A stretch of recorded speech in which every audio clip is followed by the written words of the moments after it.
Hey everyone, Brendan Snyder here. How are you? Thanks so much for joining me and welcome to Top 5 Metal Albums of 1986. So it was a crazy year for music. So many great albums came out.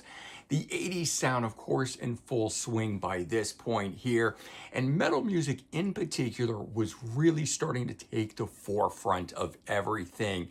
And there were, genre defining albums. There were albums where bands were reinventing themselves, ones that just built on past glories of their catalogs, reputation securing albums, some even underrated, flying under the radar albums, but they were all so very good. So join me as I try to run through the top 5 metal albums of 1986. We're going to get into it here in just a bit, but before we do, if you're new to my channel and haven't already hit the subscribe button, please do. Also leave a comment, hit like. All those things do help support my channel. I'd greatly appreciate it. And of course, as an added bonus, if you turn on notifications, you'll never miss any of the videos going on here like this with top 5 metal albums of 1986. Now, on a side note, I already did a top 5 metal albums of 1985. We're going to try to go forward with this as long as you guys seem to stay interested in it. We'll make some more of these cool videos. There is a separate top 5 rock albums that I'm doing, and I've decided going forward I'm going to do a separate top 5 glam metal albums. There's just too many albums under these bigger categories to try to group all together here. So we're going to break them out and do proper top 5 rock, top 5 metal, and top 5 glam metal. Maybe we'll even throw some more in there. But let's get into the top 5 metal albums of 1986, kicking off with Judas Priest Turbo from 1986. 10th studio album, notable for the change to the more commercial direction on this album, adding in synthesizers, I believe for the first time at least, though they had a huge hit with the title track Turbo Lover off of here. Now, this is one of those albums that I think has really divided most fans on this thing based on that 80s level production that's on here.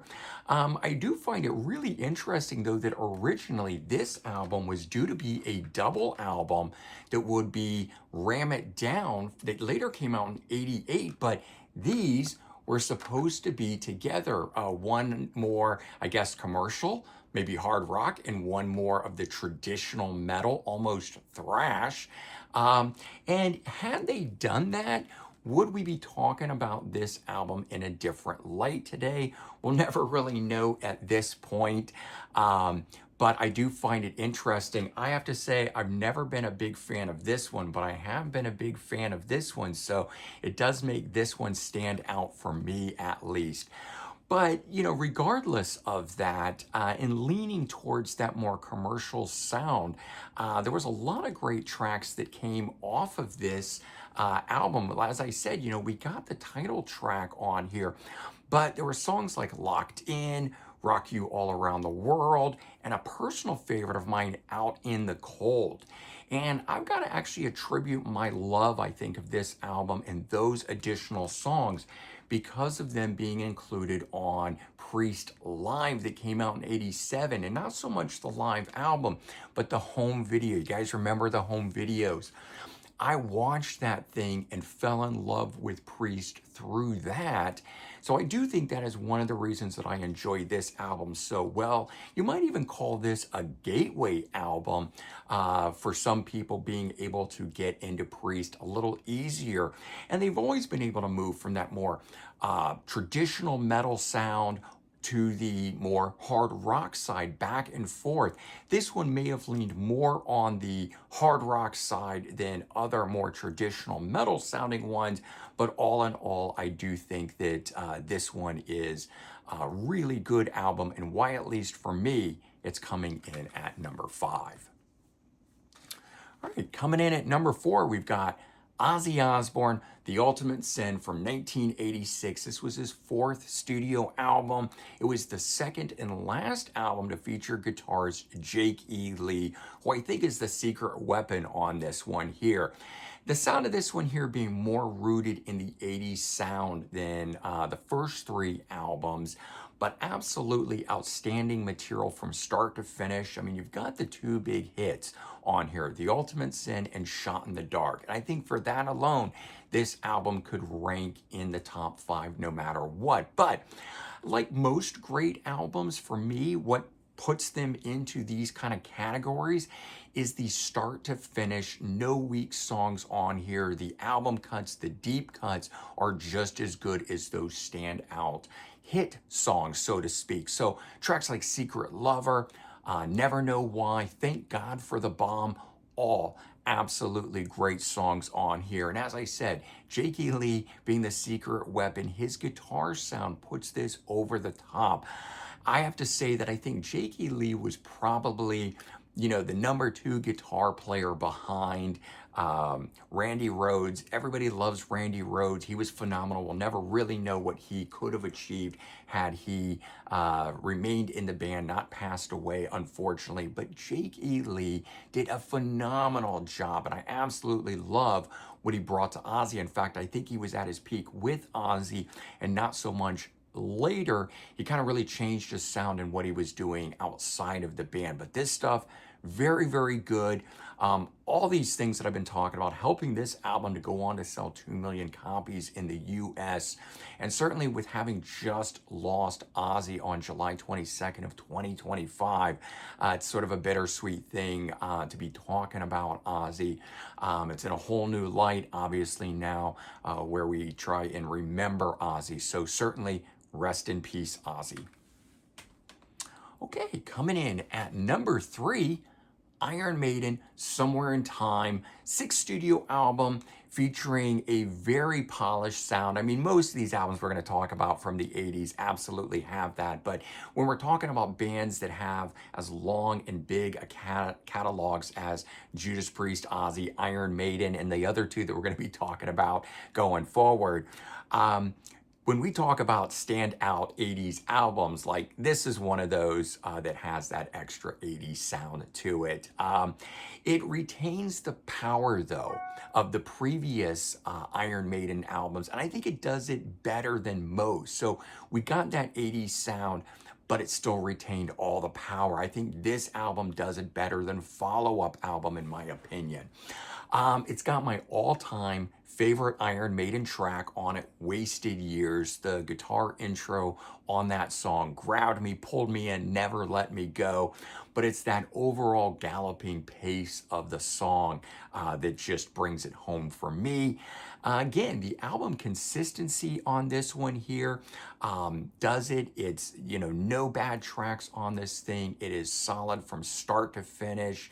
We got songs like Caught Somewhere in Time, the opening track, Heaven Can Wait, Stranger in a Strange Land on here. So just all those tracks together making this thing a very good album. It would go on to sell 1 million copies, so very successful for the band as well.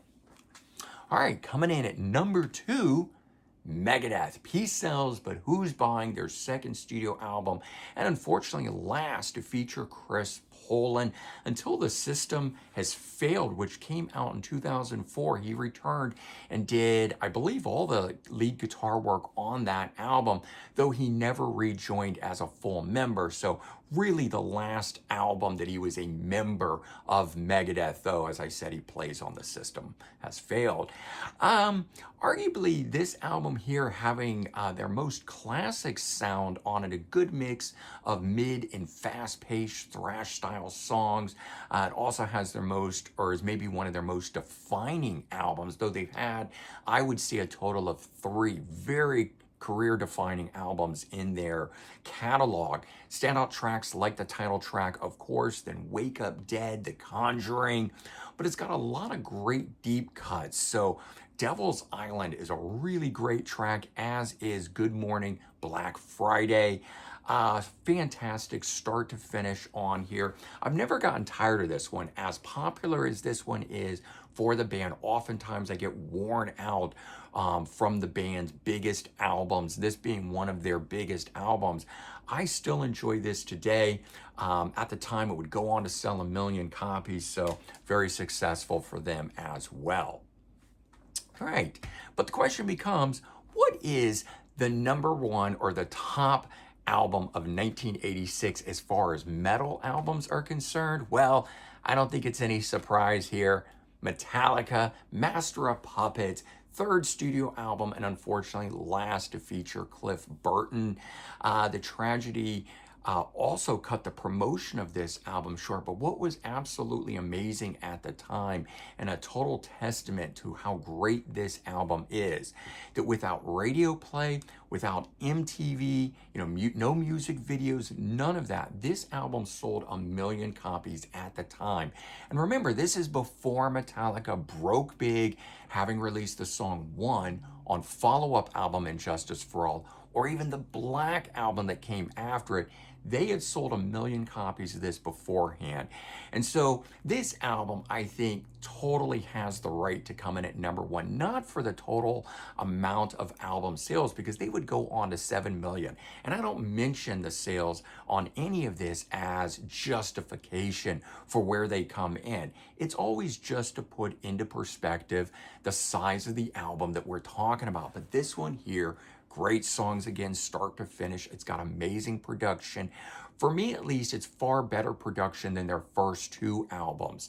The first two albums were a bit raw for me, and I love those albums. I'm just saying that I think this one is head and shoulders above those first two for that reason. And another reason why this is the number one album of 86, we've got the epic tracks like Battery, of course, the title track, Master of Puppets, Welcome Home Sanitarium. Both Master of Puppets and Welcome Home Sanitarium, I mean, those were the ones being played on the radio following Injustice for All and everything. But for me, at least, the big track off here that I love is Orion, the instrumental track on here with that bass intro from Cliff on here. It's certainly a testament to him.